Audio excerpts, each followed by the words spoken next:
গতকালকের এই অভ্যর্থনা আমরা আবার উৎসাহ পেয়েছি, জনগণ আবার উৎসাহ হয়েছে, উৎসাহিত হয়েছে।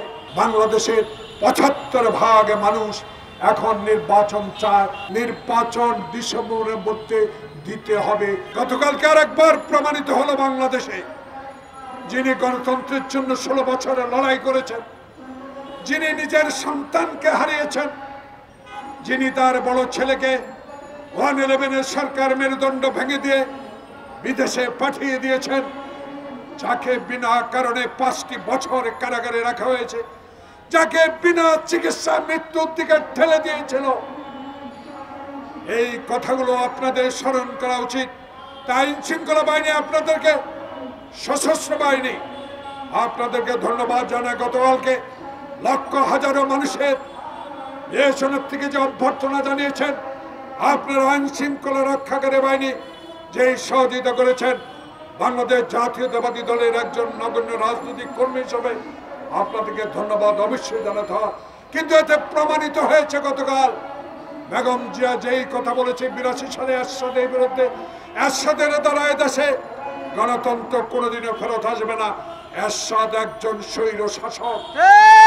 হাসিনাকে এইভাবে বলেছে, আপনার সাথে ঐক্য করেছি এরশাদের বিরোধী আন্দোলনে, এরই মধ্যেই আপনি আরেকবার বেইমানি করেছিলেন, তাই আপনাকেও জনগণ বিশ্বাস করে না। কারণ আপনি কার কন্যা, আপনি কার সন্তান? যেই পিতা 1 মিনিটে বাংলাদেশে গণতন্ত্রকে হত্যা করে বাংলাদেশে বাকশাল কায়েম করেছিল, সেই পিতার সন্তান আপনি। আপনি নাকি গর্ব করে বলেন, আমার বাবার স্বাধীনতা এনেছে, আমার বাবার দেশ, আমার বাবার সম্পদ, কেউ এখানে হাত দিতে পারবে না। আল্লাহর কি রহমত, জনগণের কত দুর্দর্শ আন্দোলন, এই ছাত্র জনতার মুগ্ধের রক্তের বিনিময়ে আপনি বাংলাদেশে এখন নাই, আপনার অহংকার ভেঙে চুরমার হয়ে গিয়েছে। গ্লিটারের টুইন লেমন ও অ্যান্টিব্যাকটেরিয়াল ফর্মুলা বাসনকে চকচকে জীবাণুমুক্ত করে আমাদের দেয় গ্লিটার গ্যারান্টি। আপনি এখন ভারতে মোদির কাছে বসে এখনো ষড়যন্ত্র দাবার চাল চালছেন।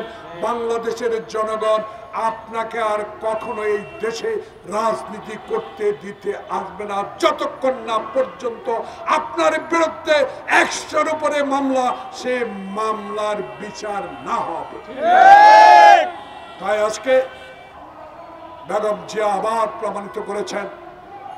গতকালকের এই অভ্যর্থনা আমরা আবার উৎসাহ পেয়েছি, জনগণ আবার উৎসাহ হয়েছে, উৎসাহিত হয়েছে।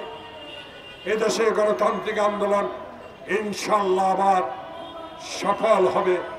যারা 4000 উপরে বিএনপি নেতাকর্মী আত্মহত্যা দিয়েছেন, ছাত্র জনতার জুলাই আগস্টের বিপ্লবে যারা শত শত ছাত্র আত্মহত্যা দিয়েছেন, আপনাদের প্রতি আমাদের আশা, আপনাদের প্রতি আমাদের দোয়া থাকবে।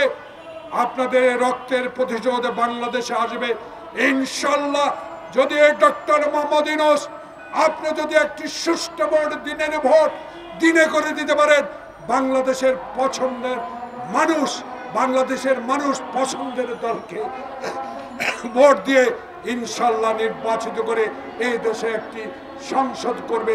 সেই সংসদে 31 দফার দাবির পূর্ণ বাস্তবায়ন করে দেশ পরিচালনা হবে। তাই আজকে এই নাগরিক পরিষদ ছোট্ট হতে পারে, কিন্তু আপনারা যারা স্বাধীনভাবে সাংবাদিকতা আজকে করতে পেরেছেন, যেসব সাংবাদিক টিয়ার গ্যাস মুখে নিয়েও সংবাদ প্রকাশ করতে পারেন নাই, আজকে সাহসের সহিত আপনারা সেই সংবাদ প্রকাশ করছেন। আপনাদেরকে আমাদের ধন্যবাদ দিতে হবে। এই কারণে সত্য কথা তুলে ধরুন। বাংলাদেশের ৭৫% মানুষ এখন নির্বাচন চায়, আর নির্বাচন বিলম্বিত নয়, এখনই নির্বাচনের প্রয়োজন। সংস্কার প্রায় শেষ পর্যায়ে। এমন সংস্কারে হাত দিবেন না যে সংস্কার 111-এর মতো বিলম্বিত করে আরেকটি ষড়যন্ত্রের মাধ্যমে এই নির্বাচনকে বিলম্বিত করতে পারে। তাই ডক্টর মোহাম্মদ ইউনূস আপনার কাছে এই পরিষদ থেকে, এই অবস্থান থেকে, জাতির এই বিবেকের স্থান থেকে আপনাকে অনুরোধ জানাবো, আর দেরি নয়, কারো কথায় নয়, আপনিই গ্রহণযোগ্য ব্যক্তি। আপনার সিদ্ধান্ত চূড়ান্ত সিদ্ধান্ত, নির্বাচন ডিসেম্বরের মধ্যে দিতে হবে, দেওয়ার ব্যবস্থা করুন। সবাইকে ধন্যবাদ।